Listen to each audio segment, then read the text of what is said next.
Finally, on filtering, we are going to take a look at advanced filtering. The advanced filtering technique allows you to store some values and use those values as your basis for filtering your data.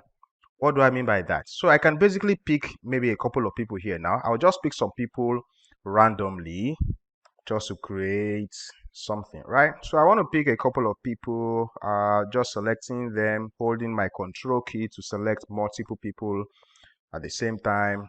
Then I'm going to copy that, control C, and I'm going to go somewhere below the data. It has to be like below the data for me to do this, and I'm going to paste it somewhere there.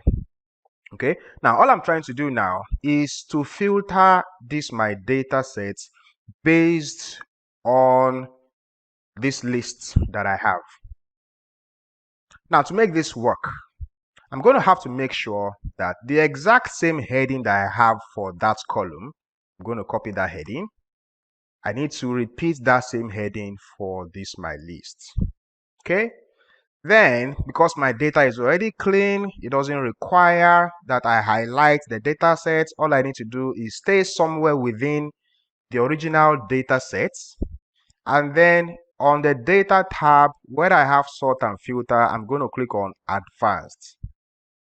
Immediately I click on advanced, you can see that my list range has been highlighted to cover the entire data range that I have. If it wasn't covered, I could use this to edit it. I could basically come in here, clean what I have there, and then go to highlight the range that I want to cover. Then I need to now go to click on the criteria range box. Then I'm going to have to highlight this my list together with the header. Okay, and I can click OK. Of course, let's assume that these people appear multiple times, then I could use the unique records only option. But since everybody just appears only once, it's okay. And when I click OK like this, if I scroll back up, you see that those people basically have been selected on my data range or on my data list.